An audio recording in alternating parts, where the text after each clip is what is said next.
Hello everybody, welcome to Crafty Soup. My name is Misty and today I have for you my free sketch for the month of August. Now normally I will do some layouts with this sketch and I do base my sketches on layouts. However, I already did this layout as a process video, which actually was based on this layout from many years ago, and I had scrap lifted myself. So I turned those projects into a sketch, and today I want to show you how to adapt these sketches to card making. Now, I am a card maker as well as a scrapbooker. However, I've been focusing on scrapbooking here on this channel, but I've been missing some card making, so I wanted to go ahead and work on that today. Getting started with this card, I already have some pieces pre-cut. I have my card base pre-cut and I have a card front layer pre-cut, and that is 5¼ inches tall by 4 inches wide. And I'm going to start by working on that card front, and I am marking off zones on this front which we're going to turn into those angles that are a part of that sketch. And so I'm marking this cardstock at 1¾ inches and 3½ inches on both sides. And the reason I'm doing that is I'm going to use some washi tape to mask off sections of this card so that I can ink those angles onto this card. Now the washi tape on the one side I am aligning with the pencil mark, and then on the other side, the narrow end of this angle, I am just kind of eyeballing it to get the angle that I want. Now for the next one, I put that first piece of washi tape in parallel with the tape that's already there. Oh, and when I was doing that top angle, I didn't align it with the top of my paper, which is technically where a pencil mark would be, but because it's the top of the paper, I don't need to mark it. So after having fixed that, I go ahead and finish up my second angle, and again, I line up the wide side with the pencil mark, and then I just eyeball the narrow side. For the third angle, I do the same thing. I line it up in parallel so that the gaps between the angles are equal, or as equal as I can eyeball them.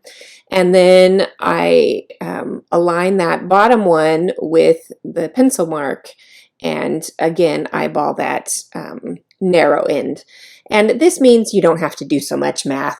So I am using these oxide inks with a blending brush. Now oxide inks can leave some residue inside of your blending brushes, so you want to be sure to clean them well. And since I don't have blending brushes dedicated for my oxide inks, I'm just using one of my blending brushes that I have set aside for my regular dye inks.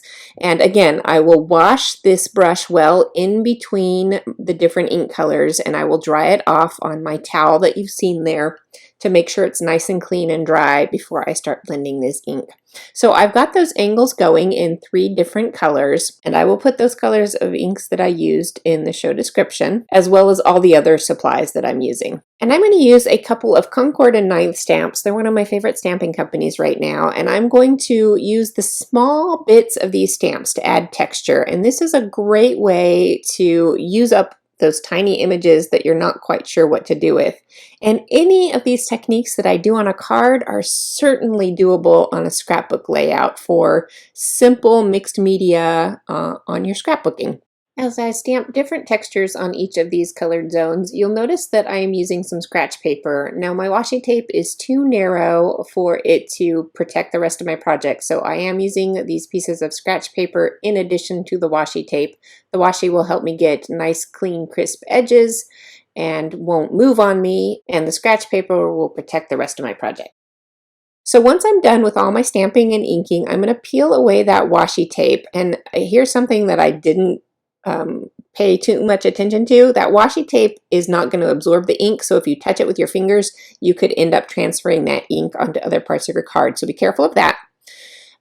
Here is the next step of my process. I am adding just plain water and spritzing it or dripping it on with a paintbrush, and then I'm soaking it up because the oxide inks are water reactive. They will begin to lift up wherever you put the water, and then I blot them up with a tissue. And if I don't have enough lift, then I'm going to go ahead and repeat the process, and I'm trying to use a clean part of the tissue paper so that I don't transfer different colors across the project. And then we'll see the kind of blotchy texture that you will get from this process. I go ahead and ink the edges of this layer because it's going to be mounted on another white card front. I wanted to give that just a little more definition between the two layers. And then I move on to the next technique, which is a direct ink to paper technique. I just swipe my ink pad across the paper, and I'm going to use that to die cut these words. And when you pull this out of your die cut, you're going to have these spaces left over in between the words, and we're going to save those. And I'll show you a tip for saving those in just a minute. So I'm going to die cut pink, orange, and blue out of the direct to paper cardstock that I saved, and also 6 layers out of white.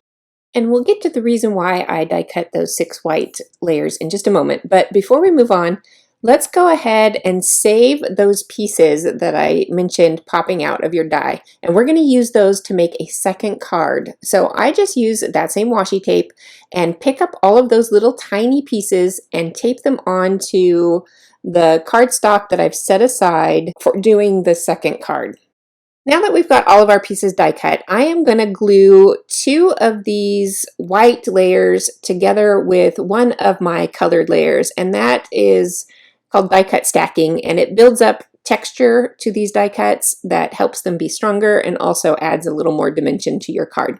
And then I'm going to assemble my card. Once I've got all 3 of those pieces stacked up, I'm going to kind of rotate my colors. So I'm moving the blue to the top, and then the pink to the middle, and the orange to the bottom, and I'm offsetting each of those word thanks with an opposing color. And I'm going to finish off embellishing this card with these product called water droplets. And so translating that sketch to this card, I've got the angles going on. I've used the repetition of the word thanks instead of repetition of photos, and I'm using these droplets as embellishment clusters instead of other embellishments. And that finishes off card number 1. So let's go ahead and move on to card number 2. So what I did here was save all of those little bits and pieces on the cardstock that I'd swiped, and that was the cardstock I used to die cut the words for card number 1. And then I'm going to turn these sections into the angles themselves. Now I'm cutting as close as I can to those words, and part of the time I did kind of cut into the word a little bit. That's okay, we're going to glue it back together. For the second section, we want it to be opposite. So I put my first angle onto that page with the word opposite, and then I'm going to line it up in my trimmer, move that first word, and then go ahead and trim it, and that will give me the exact same angle without any math. And then for the blue section, I'm going to just line it up exactly because those angles go in the same direction, and do the same process here. And again, I do cut a little bit into those words at a couple points, but we are going to glue all this down. So let's go ahead and do that. I'm adding glue very carefully around all of those letters in order to help hold those words together, so you won't ever notice that I cut too close. And I do all 3 panels, and yes, they are hanging over the edge. We'll go ahead and trim those off on the trimmer, except for the edge of where the card folds. I didn't want to accidentally slit that with the trimmer, so I just used my scissors. Now here's where all of those extra pieces come into play. I'm going to glue in those spaces into my words so you can read all the letters appropriately. So I glue those back in. It is a little bit fussy, but with saving them aside in order on this washi tape, it does help the process, and you can tell how much difference it makes to those words. And then I'm going to very simply finish this off with those same little water droplets. I'm just adding 1 to each corner of the word.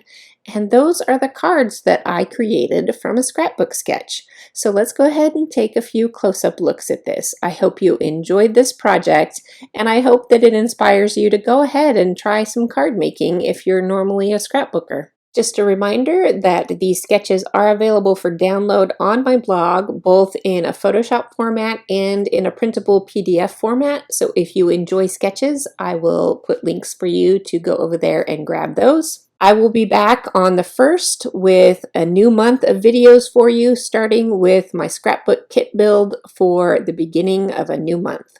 Please come back and join me then.